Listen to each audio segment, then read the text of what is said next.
অধরা, কোথায় তুমি? রান্নাঘরে। কেন? তুমি কি জানো না, সকালে উচ্ছ্বাসিত আলোর সমাগমের একটি সকালে তোমাকে প্রথম না দেখলে ভালো লাগে না? অধরা, আধিক্যতা হচ্ছে? সকাল সকাল এসব ভালো লাগে না আজকাল। তাড়াতাড়ি ওঠো, অফিসের সময় হয়ে গিয়েছে। আমি আর কিছু বললাম না। অধরা রান্নাঘর থেকে চিৎকার করে কথাগুলো বলল। আমার মনটা কেমন যেন করে উঠল। কেমন হতো একটু এসে দেখা দিলেই। এর আগে যখনই ডাকতাম তখনই অধরা চলে আসতো, আর আজকাল কেন যেন এমন করছে ও বুঝতে পারছি না। আমি বেড থেকে উঠে রান্নাঘরে গেলাম। দরজার কাছে দাঁড়িয়ে দেখলাম কেবল বেকার দাঁড়িয়ে আছে। আমি পেছন থেকে জড়িয়ে ধরতেই ঝাটকা মেরে ছাড়িয়ে নিল। আমি অবাক চোখে ওর দিকে তাকিয়ে বললাম, কি হলো আমার অধরা যান? কিছু হয়নি, এমনি ভালো লাগছে না। আমাকে বলো কি হয়েছে। আরে বাবা, বললাম তো কিছু হয়নি। তুমি যাও, অফিসে দেরি হয়ে যাবে, গুছিয়ে নাও, আমি খাবার দিচ্ছি। আর কিছু বললাম না আমি। অধরা কেমন যেন আচরণ করছে। কি হয়েছে সেটাও সে আমাকে বলছে না। আমি এসব ভাবতে ভাবতে গোসলে গেলাম। খানিকটা পর গোসল শেষ করে বের হতেই দেখি আনাফ আর অধরা আমার জন্য খাবার টেবিলে বসে আছে। আমি যেতেই আনাফ বলল, বাবা আজ অফিস থেকে ফেরার সময় আমার জন্য খেলনা নিয়ে আসবে। ওকে মাই ডিয়ার বয়। আর তোমার কি লাগবে? আচ্ছা, রোজ রোজ এই একই কথা কেন বলো? প্রতিদিনই তো বলি আমার কিছু লাগবে না। ঠিকভাবে মন দিয়ে অফিস করলেই হবে। অধরা কেমন মেজাজে কথা বলছে ঠিক বুঝতে পারছি না। ওর মধ্যে আমার প্রতি কোনো চাপা অভিমান লুকিয়ে নাকি সেটাও বুঝতে পারছি না। কিন্তু সে সব কিছুই যেন স্বাভাবিক ভঙ্গিতেই বলছে। আমি একগাল হেসে অধরাকে বললাম, তা বললে তো হবে না অধরা যান। যাও, আসার সময় তোমার জন্য আইসক্রিম নিয়ে আসবো। হুম। অধরা কেবল উত্তর দিয়ে অধরা খাবার বেঁধে দিতে লাগলো। ওর কাজের প্রতি আমি অবাক চোখে তাকালাম। আজকাল যে ওর কি হলো, রোজ অফিসে যাওয়ার আগে আমার কপালে ভালোবাসার চুম্বন এঁকে দিত। আজ অনেক দিন হলো ও এটা করছে না। আমিও বুঝতে পারছি না কি হলো ওর। আমি আর কিছু বললাম না। তাড়াতাড়ি রেডি হয়ে অফিসের জন্য বের হলাম। অফিসে আসার সময় দরজার কাছে এসে দাঁড়ালাম, এটা ভেবে যে অধরা এই বুঝি এসে আমাকে জড়িয়ে ধরে একটা চুমু দিবে। কিন্তু না, অধরা সব গুছিয়ে দিয়ে সোফাতে বসে টিভি দেখতে লাগলো। আমি নিরাশ দৃষ্টিতে একটু চেয়ে থেকে আনাফকে নিয়ে বেরিয়ে পড়লাম ওর স্কুলে নামিয়ে দেব বলে। গেট দিয়ে যখন বের হচ্ছি তখনই দেখলাম নীরব সাহেব বাড়ির সামনে দাঁড়িয়ে। আমি বললাম, আরে আপনি এখানে এ সময়ে? এদিক দিয়ে যাচ্ছিলাম, তাই ভাবলাম আপনাদের সাথে দেখা করে যাই। কেমন আছো আনাফ? জি ভালো স্যার, আপনি কেমন আছেন? আমিও ভালো। ওকে আবিদ ভাই, আমি তাহলে এখন আসি। বিকালে তো পড়াতে আসতে হবে আনাফকে। নীরব কথাটি বলে চলে গেল। আমরা চলে আসলাম আমাদের গন্তব্যের দিকে। আনাফকে নীরব প্রাইভেট পড়ায়। খুব ভালো একজন ব্যক্তি উনি। রোজ সকালেই সাইকেল চালিয়ে তিনি অন্য এলাকা থেকে আনাফকে পড়াতে আসে। আনাফ এইবার ক্লাস 5-এ পড়ে। এসব ভাবতে ভাবতে আমি অফিসে চলে আসি। এটা আমার নিজের অফিস, তবুও সময়ের কাজ সময় মতো করি বলে সবার মতো আমিও ঠিক সময়ে আসি। অফিস শেষ করে বাড়িতে আসলাম। কলিং বেল বাজানোর খানিকটা পর আনাফ এসে দরজা খুলে দিল। এটা আজ অনেক দিন থেকেই হচ্ছে। আনাফ এসে দরজা খুলে দেয়। আমি আনাফের হাতে খেলনা দিয়ে বললাম, আব্বু, তোমার আম্মু কোথায়? আম্মু তো শুয়ে আছে, আম্মুর শরীর নাকি ভালো না। ও, যাও পড়তে বসো। আনাফ রুমে চলে গেল দৌড়ে। আমি আমাদের রুমে চলে আসলাম। দেখি অধরা শুয়ে আছে। আমি ওর দিকে তাকিয়ে শার্ট খুলতে খুলতে বললাম, আনাফ বলল তোমার নাকি শরীর খারাপ, কি হয়েছে? এই একটু মাথা যন্ত্রণা আর কি। সেই একই কথা, প্রতিদিনের মতো এই এক কথা আমি শুনতে শুনতে বিরক্ত। আমার শার্ট খোলা শেষে অধরাকে জড়িয়ে নিতে যাব, তখনই সে উঠে সরে যেয়ে বলল, এই থামো, তোমার গায়ে ঘাম, এই অবস্থায় আমাকে ছুবে না। কেন? এর আগেও তো এমন হয়েছে। কই, মানা তো তখন করতা না। বরং তুমি আমাকে বাড়িতে আসার পর জড়িয়ে ধরে মুখ লুকাতে বুকে। সে তখন করতাম, এখন কেমন যেন লাগে। ওহ, এই নাও আইসক্রিম। ফ্রিজে রেখে দাও, পরে খাবো। অধরার কথা শুনে অনেক অবাক হলাম। সে এমন বলবে ভাবতেই পারেনি, কারণ এর আগে অধরাকে আইসক্রিমের কথা বললেই লাফিয়ে এসে জড়িয়ে ধরে আহ্লাদি গলায় বলতো, আমার বরটা অনেক ভালো, আমাকে কত ভালোবাসে। কিন্তু না, অধরার আচরণ অন্যরকম হয়ে গিয়েছে। আমি কিছু বললাম না। সে শুয়ে আছে, আমি আর আনাফ রাতের খাবার খেয়ে নিলাম। ওকে ডাকলাম, কিন্তু সে খাবে না। এভাবেই চলে গেল আরও কয়েকটা দিন। অবহেলাতে আমি নিঃসঙ্গতায় পড়ে গেছি। সব কিছু পাল্টে গেছে। অগাধ ভালোবাসা আজ হারিয়ে গেছে অবহেলা নামক এক নেশাতে। অধরা রোজ বলতো, আমাকে ছেড়ে যাবে না তো? আর আজ কি না অধরাই আমাকে ছেড়ে যেতে চাই। কারণগুলো জানতে চাইলে বলে, রোমান্টিকতা আর ভালো লাগে না, আগে লাগতো। তবে মানুষ পরিবর্তন হয়, তাই আমিও হয়েছি। আমি তাকে কিছু বলিনি। অধরা আর কেয়ারও নেয় না আমার। আমি তাকে কেয়ার নিতে চাইলে সে থামিয়ে দেয়। আমি না খেলে সে খেত না। এখন তার উল্টা। অফিসে বসে এসব কথা ভাবছি, তখন বেলা 11টা বাজে। আমি অফিসে চলে এসেছি। আজ একটু তাড়াতাড়ি 9টার সময়। হঠাৎ আমার ফোনটা বেজে উঠল। আমি দেখলাম নাম্বারটি অচেনা। কলটি রিসিভ করতেই ওপাশ থেকে শুনলাম, এই কোথায় তুমি? আজ আসতে এত দেরি করছো কেন? এই তো চলে আসছি, গেটের কাছে। তোমাকে ছাড়া কি আমি থাকতে পারি জান? স্যার, আপনার ফাইল রেডি। শেফালির কথা বলার সাথে সাথেই লাইনটা কেটে গেল। আমি হা হয়ে শেফালির দিকে তাকিয়ে আছি। কেমন যেন কণ্ঠ দুটো বেশ পরিচিত মনে হচ্ছে, বিশেষ করে মেয়েটির কণ্ঠ। কিন্তু আমার ফোনে কিভাবে কল আসলো এভাবে? দুইটা মানুষের কথা শুনতে পেলাম। কথাগুলো ভাবতে ভাবতে হঠাৎই মনে হলো কণ্ঠটা আর অন্য কারো না, সেটা হলো অধরার। আমি আর দাঁড়ালাম না। স্টান উঠে সোজা অফিস থেকে বের হলাম। গাড়ি কাছে আসতেই ঝুম করে বৃষ্টি হলো। আমি গাড়ি চালিয়ে বাড়িতে আসলাম। বাড়ির গেটের বাইরে গাড়িটা রেখে ভেতরে ঢুকতেই দেখি পুরাতন একটি সাইকেল পাঁচিলের সাথে দাঁড়িয়ে আছে। সাইকেলটি আর কারো নয়, নীরবের।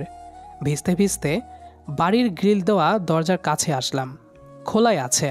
হাত ঘড়ির দিকে তাকালাম, বেলা 11টা 15।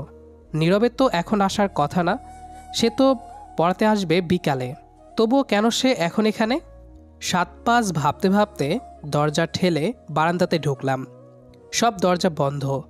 আমি আমাদের রুমের দরজা ঠেলে দিলাম, কিন্তু ভিতর থেকে বন্ধ। পাশের জানালাটা খোলা, তবে পর্দা টানানো। আমি আস্তে হেঁটে সেখানে গেলাম। কাঁপা কাঁপা হাতে পর্দাটি সরাতেই আমার চোখ দুটো যেন ভয়ঙ্কর কোনো আগ্নেয়গিরির লাভা প্রতিস্থাপন। আমার সারা শরীর যেন জমে গেছে। আমি কি দেখলাম? অধরা আর নীরব একে অপরকে জড়িয়ে ধরে শুয়ে আছে। আমার শরীরে যেন কাঁটা দিয়ে উঠল। মনে পড়ে গেল সেদিনের কথা। এই ধরটাই আমাকে টাচ করতে দেয় না, আমি ওর স্বামী হয়েও। আর সেই অধরাই আজ অন্য পুরুষের সাথে। অধরা বলল, নীরব, তুমি অনেক রোমান্টিক একটা ছেলে। কথাটি শুনে চোখ দিয়ে আমার পানি বের হয়ে নিচে পড়ল। কালই অধরা আমাকে বলেছিল, এসব রোম্যান্স আমার এখন ভালো লাগে না, পরিবর্তন হয়ে গিয়েছি। আমি একদম বরফ মানব হয়ে জমে গেলাম। ভুল দেখছি বা শুনছি ভেবে নিজেকে বোঝালাম, কিন্তু আরও অবাক হলাম। ওরা বলল, এই অনহা জান। এটা আমি বলে ডাকতাম, আর আজ নীরব বলছে। এই, তুমি এই নামে ডাকবে না তো? কেন গো? আবির এই নামে ডাকে, রাগ হয় শুনলে। কেন? রাগ হবে না? বিছানাতে সুখ দিতে পারে না, আবার সে পুরুষ। বিছানাতেই কি প্রকৃত ভালোবাসার সুখ সীমাবদ্ধ অধরা? আমি মনে করি আমি না সব মেয়েরাই এটাই প্রকৃত সুখ হিসেবে চাই। ওহ, আমি তো তা দিচ্ছি তো তোমাকে, তাই নাকি? তাই তো এখন আর আবিরকে সহ্য হয় না। তোমাকে এখন খুব ভালোবাসি। চলো তো এখন শুরু করি। যদি আবির আসে? না গো, ও আসবে না, ও এখন বিজি। আফান আসে নাকি? এই তুমি রোজ এক কথা বলো কেন? কেউ আসবে না এখন, তুমি নিশ্চিত? হে হে হে, কাকের বাসায় কোকিল আজ মাস্তি করবে, কাক টেরও পাবে না। এটা তো রোজ মাস্তি করো। কথাগুলো শুনে আমার চোখ দিয়ে পানি বের হচ্ছে। এই তবে অধরার ভালোবাসা? এই কি তবে ভালোবাসার বিশ্বাস? এই কি তবে ভালোরূপী নারীর আসল পরিচয়? ভালোবাসা কি বিছানাতেই? দেহের সুখটাই কি বড়? প্রশ্নগুলো আমাকে ভীষণ ভাবাচ্ছে, মাথাটা ঘুরছে। দৌড়ে গাড়ির কাছে এসে দরজা খুলে গাড়ির মধ্যের বক্স খুললাম। সেখানে রাখা আছে একটি রিভলভার, বড় ছুরি, কাস্তে, কয়েকটি ব্লেড। পিস্তলটা সেখানে রেখে সবগুলো নিয়ে নিলাম।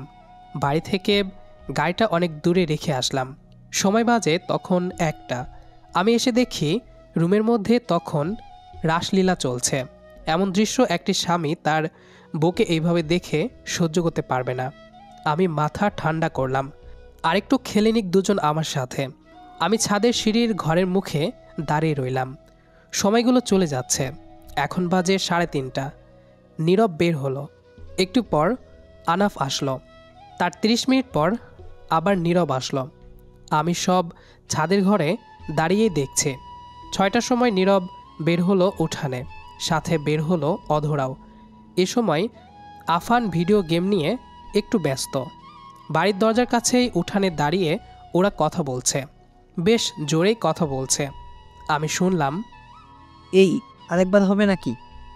না না, আবির আসবে এখনই, আফানও আছে। আরে আবির ভাই এখন আসবে না?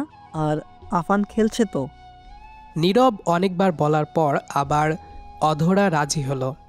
দুজনেই ভিতরে চলে গেল। আমি সেখানেই দাঁড়িয়ে রইলাম। শীতে গা কাঁপছে আমার, তবে রাগে যেন শীত চলে গিয়েছে। 7টা নাগাদ নীরব চলে গেল। তার 10 মিনিট পর আমি নামলাম। বারান্দায় এসে দেখি দরজা হালকা খোলা, মেন দরজাও আজ খোলা। আমি রুমে যাওয়ার বারান্দায় দাঁড়িয়ে টাঙ্গানো আমার কাপড় পরে নিলাম চেঞ্জ করে। রুমে এসে দেখি অধরা উপর হয়ে শুয়ে আছে। সাবধানে ধারালো অস্ত্রগুলো টেবিলে রাখলাম। অধরা। আরে তুমি? তা তোমার শরীরের এই অবস্থা কেন? চুলগুলো এলোমেলো, কাপড়গুলো ঠিক নেই। ও না, মানে দুপুর থেকে শুয়ে আছি তো তাই হয়তো। তা কাপড়গুলো ঠিকঠাক করে শুয়ে পড়লে তো হয়। এমনিতেই আর কি। মনে মনে হেসে দিলাম। রাগে শরীরটা কেঁপে উঠল, কারণ আমি যে কাপড় চেঞ্জ করেছি সেটাও সে দেখেনি। সে টেরি পায়নি এসব। আমি উঠে দাঁড়ালাম। শেফালিকে, আমার পার্সোনাল সেক্রেটারি, কল দিলাম আনাফকে আমার গ্রামের বাড়ি রেখে আসার জন্য। কি ব্যাপার, তুমি হঠাৎ আফানকে দাদুর বাড়ি পাঠাচ্ছ? কয়েকদিন ধরে সে অনেক বায়না করছিল। সমস্যা নেই, আমরা কাল যাব, ও আজ যাক। না না, আমি যাব না এখন। ওহ ওকে, থাকো তুমি। মনে মনে আবার হাসলাম, কারণ অধরা যাবে না এর কারণ নীরবের জন্য। অধরা গেলে নীরবকে সে পাবে না। খানিকটা পর আশিক আসলো। আমি আনাফের কাছে গেলাম। আমাকে দেখে জড়িয়ে ধরল। আমিও আনাফকে জড়িয়ে ধরে কান্না করে দিলাম। তখনই আনাফ কানে কানে বলল, পাপা, আম্মু ভালো না, আম্মু অনেক খারাপ। আমি আম্মুর ফোন একদিন চুরি করে নিয়েছিলাম আমার বন্ধুকে একটু কল দেব বলে, কিন্তু আম্মুর ফোনের মেসেজগুলো দেখেছিলাম আব্বু, স্যারের সাথে বাজে মেসেজ। তাই তোমার নাম্বার থেকে এর সাথে কানেক্ট করে দিয়েছিলাম যাতে তুমি বুঝতে পারো। আমি এটা টিচারের থেকেই শিখেছিলাম। আমি কিছু বললাম না। এতটুকু ছেলের বুদ্ধি দেখে বেশ অবাক হলাম। কি ন্যাচারালি বুদ্ধি ওর। আরও শক্ত করে জড়িয়ে নিলাম। তারপর তাকে পাঠিয়ে দিলাম আশিকের সাথে। আশিক নিয়ে চলে গেল। আমি আমার রুমে চলে আসলাম। এসেই অধরার হাত ধরলাম। এই হাত ছাড়ো, কেমন লাগছে? বিরক্তি? না মানে ভালো লাগছে না। লাগবে কি? একটু আগেই তো তুই অন্য কারো শৈলের সাথে লেপটেছিলি। মনে মনে এসব বললাম। আমি ওর হাত ধরে টেনে বিছানায় ফেললাম। অধরা কেমন দৃষ্টিতে আমার দিকে তাকাচ্ছে। আমি ওর তাকানোর মাঝে ভয় খুঁজে পেয়েছি। কিছু বললাম না। একটানে গা থেকে শাড়ি খুলে ফেললাম, ছিঁড়ে দিলাম বাকি কাপড়ও। আবির কি করছো এসব? রোমান্স। এসব আমার এখন ইচ্ছে করছে না, ছাড়ো। আমি হাসি দিলাম। অধরা জানে এই হাসির মানে নেই। এটা একটি রহস্যময় হাসি। আমি হাসছি, ও চেয়ে আছে। আমি হাসি হাসি মুখে বললাম, তা কেন ভালো লাগবে অধরা যান? নীরব হলে তো খুব এনজয় করতে। মানে কি সব বাজে কথা বলছো? কথাটা শুনে আবার হাসলাম জোরে। হাসতে হাসতে আমার ডান হাতে যত জোর আছে সবটা শক্তি দিয়ে কষে ওর গালে চড় মারলাম। অধরা ছিটকে পড়ে গেল দৌড়ে। সাথে সাথে সুন্দর মুখে আঙ্গুলের দাগ পড়ে গেছে। চোখ দিয়ে ওর পানি বের হচ্ছে। ভয়াতুর দৃষ্টিতে সে আমার দিকে তাকিয়ে আছে। ঠোঁটের কোণা থেকে রক্ত বের হচ্ছে। আমি পৈশাচিক এক হাসি দিলাম। এরপর সব কাপড় খুলে দিলাম টেনে। আমিও মেতে উঠলাম নিজের স্ত্রীর সাথে জোরপূর্বক খেলাতে। বেশ তৃপ্তি অনুভব করছি। সে কান্না করছে, আমি বেশ হাসছি। সব শেষ হওয়ার পর বললাম, সামান্য একটু সুখের আশাতে সব শেষ করে দিলি। তোর কাছে অবহেলিত আমি। ফোন দে নীরবের কাছে। ফোন দিয়ে বল যে আবির আজ রাতে আসবে না। আনাফের দাদুর বাড়ি গিয়েছে আনাফকে নিতে। না, এটা পারবো না। ছুরি দেখেছিস? কাপড় সব ঠিক কর। সাজুগুজু করে তোর রাতের প্রহরীকে ডাক, না হলে এখনই তোকে মেরে রেখে দিব। অধরা ভয়ে ভয়ে নীরবকে কল দিল। আমার শেখানো কথাগুলোই সে বলল। আমি রুমের সাথে লাগোয়া বাথরুমে ঢুকলাম অধরার ফোন নিয়ে। নতুন একটি নাম্বার। মেসেজগুলো চেক করতেই মাথাটা আরও বেশি খারাপ হয়ে গেল। তখনই শুনলাম কারো দরজা খোলার শব্দ। ভিতরে প্রবেশ করে নীরব আবার দরজা লাগিয়ে দিল। ওহ জান, এরকম একটা রাতের জন্যই তো আমি অপেক্ষা করছিলাম। বাসা তো আজ ফাঁকা। আজ মনের মতো করে দুজনে থাকবো। ইস, আগে বললে তো থেকে যেতাম। বাইরে বৃষ্টি, আসতে সমস্যা আজ হতো না। ঠিক বলেছো। তোমাকে এমন শুকনো লাগছে কেন? কি হয়েছে? না, তেমন কিছু না। চলো শুরু করি। বেশ কয়েক মিনিট পর আমি বাথরুম থেকে বের হলাম। হাতে ছিল ধারালো অস্ত্রগুলো। আমি আমার রুমে এসে বললাম, বাহ, কি অসাধারণ 3D ভিডিও দেখছি। আমার কথা শুনে নীরব লাফিয়ে উঠল। গায়ে কোনো কাপড় নেই ওর। হাত দিয়ে তার গোপনাঙ্গ ঢাকলো। লজ্জা আর ভয়ে সে কাঁপতে লাগলো। আমি জোরে হেসে উঠলাম। আবির ভাই, আপনি? বাড়িটা কি তোর যে তুই থাকবি? না মানে অধরা? অধরা। আচ্ছা নীরব, বলতো তুই অধরার প্রতি কেন আকৃষ্ট? ভালোবাসা নাকি শরীরের জন্য? বল। মানে শরীরের জন্য। বল বিছানায়। আর আমি ভালোবাসি তাকে কেবল মন থেকে। কতটা ভালোবাসি সে জানে না। বউকে রাখার জন্যে আরো অনেক কিছু সুখের দরকার হয়, কেবল ভালোবাসা লাগে না। অধরার কথা শুনে যে আরেক গালে চড় দিলাম। চড় খেয়ে সে লুটে পড়ল। নীরব কান্না জুড়ে দিল। ভাই মাফ করে দিন, আর হবে না। কথাটা বলার সাথে সাথে ব্লেড দিয়ে ওর মুখের ওপর জোরে দাগ টেনে দিলাম। ও চিৎকার করে দিল। বাইরে অঝোরে বৃষ্টি, কেউ শুনবে না সে চিৎকার। আমি বললাম, কতটা বছর কতটা সময় তিলে তিলে জমে রেখেছি অধরার জন্য ভালোবাসা। সে ভালোবাসা ছিল পবিত্র, আর তোরা তা নষ্ট করে দিলি।